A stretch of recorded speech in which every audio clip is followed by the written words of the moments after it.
Donc, bonjour et bienvenue dans cette deuxième vidéo, cette deuxième série questions-réponses, où je vais répondre à toutes les questions que vous avez posées pour les étudiants et médecins étrangers qui voulaient travailler ou exercer la médecine en France. Donc, j'ai fait une vidéo qui présentait les 6 voies pour les médecins, pour les étudiants étrangers, pour pouvoir faire la médecine en France. Donc là, je vais répondre à toutes les questions sur cette vidéo. Donc, si je commence par Dana, Dana demande, concernant le reclassement au second cycle, est-ce que c'est la procédure passerelle? Pouvez-vous nous donner plus de détails, s'il vous plaît?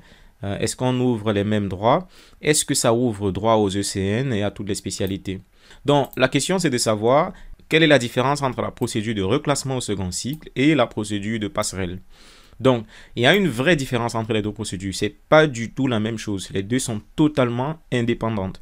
Le reclassement s'adresse uniquement aux étudiants ou aux médecins étrangers, alors que la procédure de passerelle s'adresse à ceux qui sont soit à l'étranger, soit sur le territoire français, mais qui ont d'autres conditions de diplôme.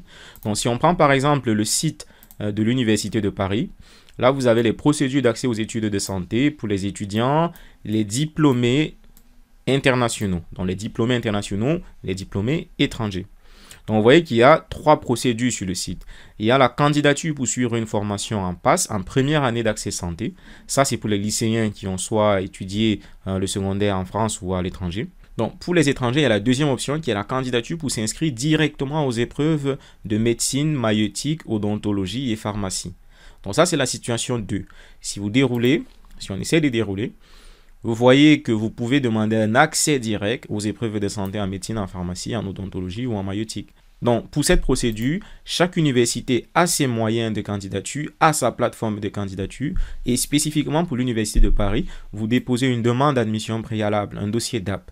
Et donc, vous allez déposer un dossier DAP, vous allez passer des entretiens, donc vous allez passer des oraux. Ensuite, si vous êtes admis, vous allez déposer une demande de dispense d'études et vous allez composer un examen écrit pour vérifier vos connaissances, pour attester vos connaissances pour les années dans lesquelles vous demandez une dispense. Donc, dans ce cas spécifique, vous êtes reclassé au second cycle si vous avez déjà terminé vos études, par exemple, si vous êtes déjà médecin. Mais dans la troisième situation, c'est la candidature pour une procédure de passerelle. Donc, si vous êtes étranger, la procédure de passerelle s'adresse à vous uniquement si vous avez obtenu un titre de PhD, de doctorat académique. Ce qui n'est pas le cas si vous êtes en 7e année de médecine ou en 6e année de médecine dans votre pays. Parce que ça, c'est un doctorat professionnel, entre guillemets, c'est un doctorat de médecin. Medical doctorate, c'est un doctorat de médecin. Alors que la procédure de passerelle exige pour ceux qui sont à l'étranger d'avoir eu un doctorat PhD.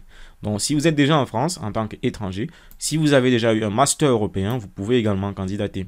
Donc, cette procédure, la situation 2, cette candidature, les épreuves directes et la procédure de passerelle sont des procédures complètement différentes. Donc, si je reviens aux questions, on peut regarder la question de Malik qui demande: j'aimerais que vous expliquiez comment se passe le stage professionnel, par exemple. Pour ce qui est de la pneumologie, autorise-t-il les stagiaires à réaliser des gestes techniques? Exemple, endoscopie bronchique. Dans Malik, ça va dépendre du service dans lequel vous travaillez et même avec la personne avec laquelle vous travaillez. Mais en principe, vous devez pouvoir faire tous ces gestes techniques parce que ce sont des gestes que font un interne et vous avez un statut d'étudiant faisant fonction d'interne. Vous êtes là pour acquérir une compétence. Donc, si votre compétence, par exemple, si vous venez pour acquérir une compétence en pneumologie, oui, vous devez faire tous ces gestes. Mais, bien évidemment, en fonction de votre aptitude et de votre relation avec le chef de service ou avec celui avec qui vous travaillez, vous aurez certaines facilités ou pas. Prochaine question venant de Bangali. J'ai aussi une question: comment préparer les différentes évaluations? Y a-t-il un endroit où trouver les questionnaires pour avoir une idée? Donc, si vous voulez avoir les différentes évaluations, les différentes épreuves, même discuter avec ceux qui ont passé ces examens, la meilleure solution, c'est déjà d'aller dans des groupes Facebook où il y a des communautés, où il y a des personnes qui ont créé des groupes dédiés à chaque type de préparation, donc faisant fonction interne, stagiaires associés et ainsi de suite. Donc, notre question, merci pour vos informations. On aimerait bien plus d'informations sur ce fameux concours d'internat d'étrangers car il est peu connu, surtout qu'il concerne des sources, surtout en ce qui concerne des sources pour bien le préparer. Déjà, le concours d'internat à titre étranger depuis 2019 n'a pas été lancé. Bon, je parle au passé parce que depuis 2019, il n'a pas été lancé et on ne pense pas qu'il sera lancé pour la suite. S'il est lancé, c'est une bonne chose. Donc pour l'instant, il n'y a aucun élément, il n'y a aucune rumeur même qui court selon laquelle ce concours sera à nouveau lancé. Donc, mais si vous voulez le préparer, bien évidemment, il y a des documents. Vous pouvez les trouver sur Amazon. Vous pouvez même les trouver dans la description de cette vidéo où j'ai laissé des liens qui vous permettent d'accéder à certains documents. Mais comme je viens de le dire, il y a des groupes Facebook dans lesquels vous avez des communautés dédiées à cette préparation. Donc la prochaine question, c'est celle de Mendel qui voudrait savoir si en qualité de médecin étranger, si je m'inscris pour un diplôme interuniversitaire à une faculté de médecine en France, je peux participer à l'EVC pendant que je suis sur le territoire français. Aussi, pendant que je fais mon diplôme interuniversitaire, je peux travailler en même temps et être rémunéré. Donc, si vous êtes inscrit à un diplôme interuniversitaire, bien évidemment, vous pouvez participer au concours des examens de vérification de connaissances. La seule condition pour participer au concours, c'est d'être présent physiquement le jour de l'examen. Donc, peu importe votre raison, pour raison familiale, pour tourisme, peu importe la raison pour laquelle vous êtes sur le territoire français, vous pouvez participer aux examens de vérification de connaissances. Maintenant, pendant votre diplôme interuniversitaire, est-ce que je peux travailler en même temps et être rémunéré? Donc, si vous venez pour un diplôme interuniversitaire, tout dépendra de votre conditions administratives sur le territoire. Si vous êtes étudiant, vous avez certaines limites d'heures de travail qu'il faudra préciser en regardant, bien sûr, votre visa. Donc ici, vos conditions de travail vont dépendre de votre type de visa que vous avez obtenu. Et pour ces détails, il faudra consulter votre ambassade. Donc Majda, excellente vidéo. Pouvez-vous, s'il vous plaît, nous parler de la spécialité pour les médecins étrangers en Angleterre? Oui, Majda. Cette vidéo sera faite ultérieurement. Malheureusement, il n'y a pas suffisamment de temps pour couvrir toutes les spécialités. Donc, il y a un certain ordre et la spécialisation pour les médecins en Angleterre, elle viendra bientôt. Merci pour la vidéo. Est-ce possible de s'intégrer directement après la formation pour ce qui concerne le reclassement? Si je comprends bien, la question de Stéphane, c'est est-ce qu'il est possible de travailler directement après le reclassement? Après le reclassement, vous allez intégrer la médecine et suivre le même cursus que vos collègues français. Donc, vous allez passer les examens classants ou alors les examens dématérialisés, le nouveau terme pour les ECN, et vous allez intégrer un internat. Même si c'est la médecine générale, il faudra intégrer un internat. Et à la fin de l'internat, bien sûr, vous allez travailler. Jean-Marie Deila demande, pourrais-je avoir des critères d'admission pour le reclassement au second cycle? Là, ça dépend fortement des universités. Dans le reclassement, par exemple, pour l'Université de Paris, ça consistait à soumettre un dossier avec tous les éléments justificatifs, votre parcours académique dans votre université, dans votre pays d'origine, votre parcours de médecine. Ça consistait à soumettre votre parcours hors de médecine jusqu'à présent si vous avez un parcours hors de médecine. Et ensuite, il y a une note de dossier qui est donnée par la commission qui siège, par une commission qui siège. Et avec ces notes de dossier, il y a un classement qui est fait et le nombre de personnes qui pourront faire l'oral sera sélectionné en fonction de cette note de dossier. Et ensuite, il y aura la deuxième partie qui est l'oral. Pour l'Université de Paris, l'oral compte 2 tiers de points par rapport à la note de dossier qui ne compte qu'1 tiers de points sur la note totale. Et après l'oral, cette pondération sera faite, donc 1 tiers pour la note de dossier et 2 tiers pour la note de l'oral. Donc une pondération sera faite et vous aurez une note finale qui permettra d'établir un classement et le nombre de personnes pour chaque spécialité sera sélectionné. Donc cette année, par exemple, l'Université de Paris, 10 personnes ont été prises pour médecine, 2 personnes en odontologie, 1 personne en pharmacie et 1 personne en maïeutique. Prochaine question de Mamediara. Docteur, je viens de lire un article sur la spécialisation au Canada, mais c'est un peu compliqué. Pouvez-vous faire une vidéo sur ça? Oui, il y aura une vidéo sur la spécialisation au Canada. Malheureusement, comme je disais, on ne peut pas faire toutes les vidéos en même temps. Donc, il y a bien un ordre et pour le Canada, bien sûr, ça viendra. Donc, Axel Weck demande, le concours à titre étranger n'est plus organisé depuis 2019. Donc, pour se spécialiser, tu dois faire le CN en 6e année. Mais si tu n'as pas fait ça, il n'existe pas une autre option pour se spécialiser en France. En fait, c'est même une réponse à une question de quelqu'un. Donc oui, bien évidemment, c'est ça. Donc le seul moyen maintenant, à l'heure actuelle, pour pouvoir intégrer le cycle d'internat et le faire intégralement en France, c'est d'être reclassé au second cycle. Bien sûr, si vous réussissez à intégrer la médecine dans un autre pays européen, vous pouvez venir faire l'internat en France, puisque tous les étudiants inscrits dans une faculté de médecine européenne, de l'Union européenne, peuvent se présenter à l'internat français. Prochaine question d'Alexandre. J'ai beaucoup appris. S'il vous plaît, quels sont les meilleurs masters en complément des études de médecine qu'on peut faire en France? Exemple, santé publique, économie de la santé. Malheureusement, Alexandre, je n'ai pas fait le recensement de toutes les études, de tous les programmes de médecine de santé publique, d'économie de la santé, de management, et ainsi de suite. Donc, je n'ai pas fait tout ce recensement, mais tout dépend de votre projet d'études. Donc, il est très difficile, Alexandre, de définir un master en fonction de ce que les autres vont dire ou en fonction d'un classement. Donc, tout dépend de votre projet d'études.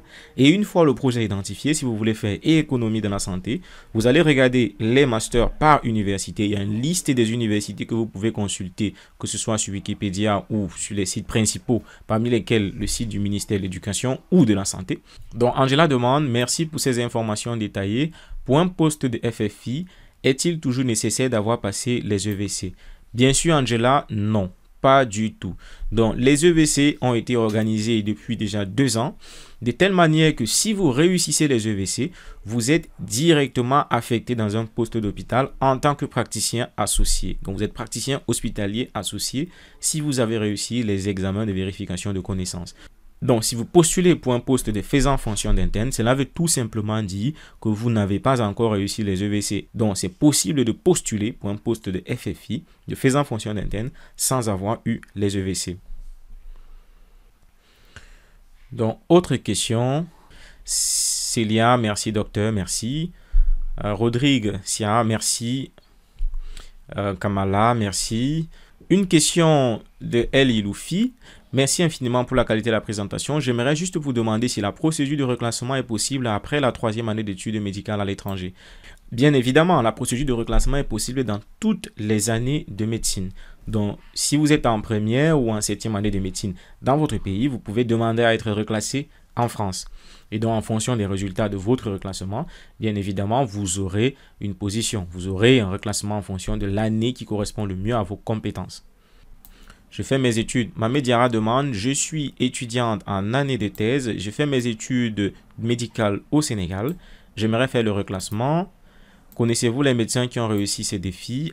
Après admission, nous allons être considérés comme les étudiants français, dont on pourra faire notre spécialisation après le CN et être fonctionnaire comme les autres. Quelles sont les universités qui donnent le plus de chances? Donc oui, Mamédiara, c'est bien possible. Si vous demandez à une personne qui a réussi ce défi, donc, moi qui vous parle, j'ai fait le reclassement cette année et j'ai été admis en 6e année à l'Université de Paris. Donc, cette année, je vais devoir composer le CN. La condition particulière qui m'a motivé à le faire, c'est que ça donne la possibilité, en tout cas, à faire la spécialisation en France. Donc, la procédure consistait en quoi? J'ai déjà expliqué dans d'autres parties de cette vidéo, mais je vais rapidement réexpliquer. Donc, avant le 15 décembre de l'année précédente, j'ai soumis un dossier auprès de l'Université de Paris sous la forme de DAP. La DAP, c'est la demande d'autorisation préalable. Donc, après l'étude de dossier, une note a été attribuée pour chaque dossier et 22 étudiants ont été sélectionnés pour passer les oraux. Donc les oraux se font à peu près au mois de juin, mais ça dépend de chaque faculté. Si vous avez postulé à Marseille ou à Lyon, ça sera forcément à une autre date. Donc les oraux à l'Université de Paris se sont faits quelque part au mois de juin. Ensuite, il y a une note à l'oral qui a été attribuée et qui comptait pour 2/3 des points. Donc, la note de dossier comptait pour 1/3 des points et la note des oraux comptait pour 2/3 des points. Donc, après les oraux, il y a un reclassement, il y a un nouveau rang qui est établi et les 10 personnes, les 10 meilleures notes ont été sélectionnées pour se réinscrire, pour s'inscrire, en médecine.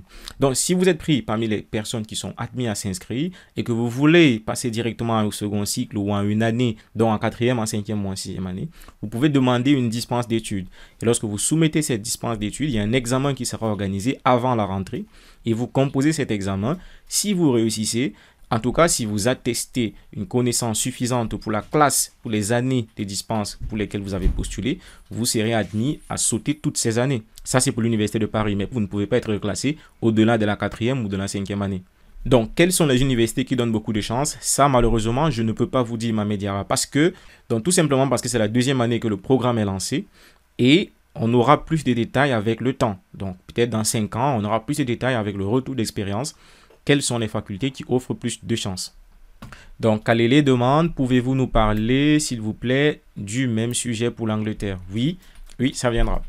Donc, Rana, bonjour, merci beaucoup pour cette vidéo. Je suis médecin de nationalité non Union européenne, diplômé en Allemagne. Comment puis-je faire pour me spécialiser en France? Est-ce que la nationalité est-elle un facteur important? Merci beaucoup. Donc, Rana, bien évidemment, vous pouvez faire l'internat en France. Il y a un concours qui est justement organisé pour ceux qui ont un diplôme dans l'Union européenne qui veulent faire la spécialisation en France. Déjà, il y avait 2 possibilités. Donc, il y a deux possibilités. Si vous êtes en fin de second cycle dans un pays de l'Union européenne, vous pouvez candidater directement pour composer comme les étudiants de 6e année de médecine en France. Et la deuxième possibilité, si vous êtes déjà diplômé dans un pays de l'Union européenne, vous pouvez candidater pour le concours d'internat spécial européen. Et ce concours est organisé chaque année. Jusqu'à présent, c'est toujours organisé. Et vous pouvez consulter sur le site du Centre national de gestion. Et la deuxième partie de la question, c'est est-ce que la nationalité est un facteur important? La réponse est oui, il y a toujours le facteur de nationalité. Mais si l'objectif c'est de faire l'internat, le concours d'internat à titre européen est ouvert à ceux qui ont fait la médecine, qui ont un diplôme européen. Donc la prochaine question c'est de Nice qui demande est-ce que les internes à titre étranger, pourront bénéficier du salaire mensuel que touchent leurs collègues français? Bien évidemment.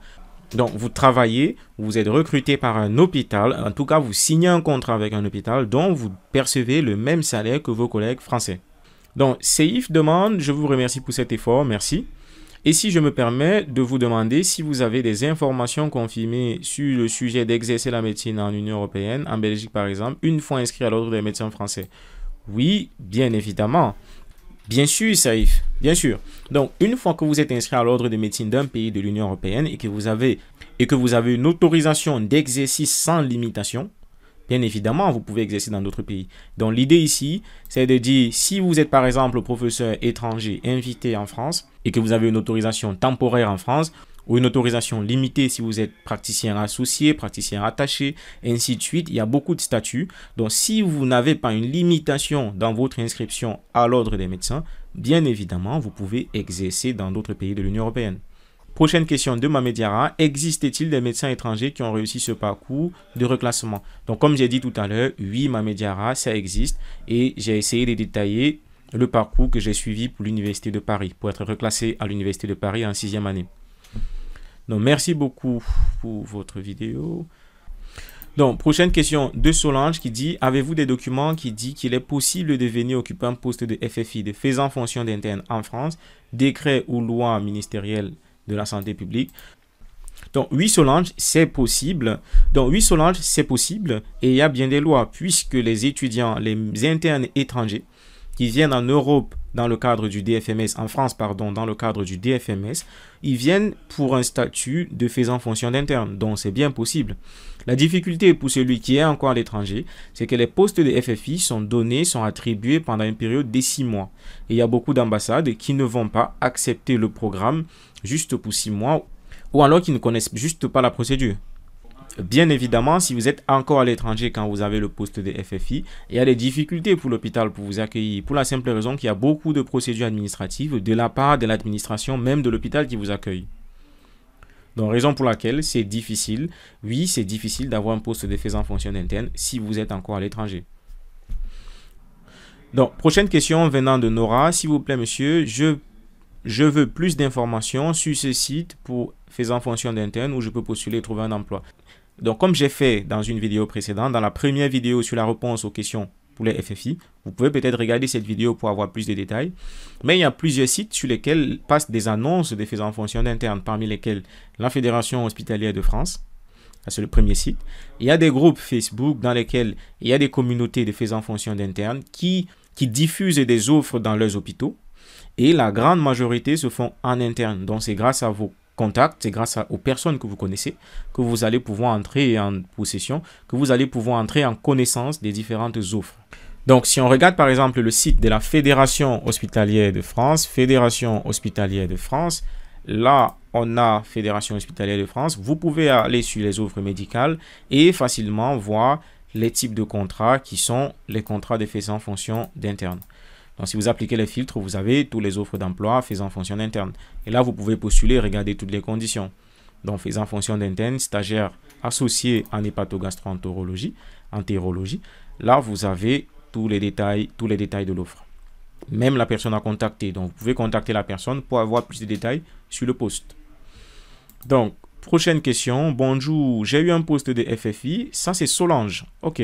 Solange qui demande encore, j'ai eu un poste de FFI faisant fonction d'interne dans un hôpital en France et une autorisation d'inscription dans un diplôme interuniversitaire. Je me suis rendu à l'ambassade de France pour la demande de visa et voilà que l'agent qui m'a reçu m'a demandé si j'étais sélectionné par l'université de Strasbourg et a refusé de prendre ma demande.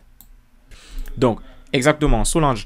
Donc, comme je disais tantôt, le poste de la difficulté avec le poste de FFI, si vous êtes encore dans votre pays d'origine, c'est que c'est un contrat généralement de 6 mois et beaucoup d'ambassades ne connaissent même pas cette procédure. Or, la procédure de l'Université de Strasbourg, c'est la procédure de DFMS, qui est une procédure à l'issue desquelles les étudiants, les internes dans leur pays d'origine, ont le même statut de FFI. Ce statut de FFI, qui est déjà reconnu dans plusieurs ambassades, est plus facile pour les procédures administratives. Si vous avez un contrat de 6 mois, c'est déjà difficile pour l'hôpital qui vous reçoit, mais pour les ambassades, c'est encore difficile parce que beaucoup d'agents ne reconnaissent même pas cette voie. Ils ne connaissent pas administrativement cette voie. Donc, ce que vous pouvez faire, c'est de vous renseigner auprès des personnes qui ont traversé cette voie, qui ont déjà fait cette voie, soit dans votre pays d'origine, soit dans un autre pays, pour avoir plus de détails. Moi, personnellement, je n'ai pas encore suivi cette voie, donc administrativement, je ne peux pas beaucoup vous aider. Ce que je peux fortement vous recommander, c'est d'aller dans des groupes Facebook où il y a beaucoup de faisans fonctions d'internes qui ont déjà suivi cette voie et qui vous donneront plus de détails à suivre, ou alors comment procéder. Dans une autre question, est-ce que la langue anglaise est présente? Bien évidemment, non. La langue anglaise n'est pas demandée pour ce qui concerne les études médicales en France. Donc, nous sommes arrivés à la fin de cette vidéo. Merci d'avoir regardé jusqu'à la fin. Donc, si vous voulez que je réponde à vos préoccupations, laissez juste votre question en commentaire. Dès qu'une vidéo est publiée, laissez votre question en commentaire et je m'efforcerai de faire une nouvelle vidéo en répondant à toutes vos questions. Si vous aimez le contenu, n'oubliez pas d'aimer et de partager la vidéo. Merci et à la prochaine.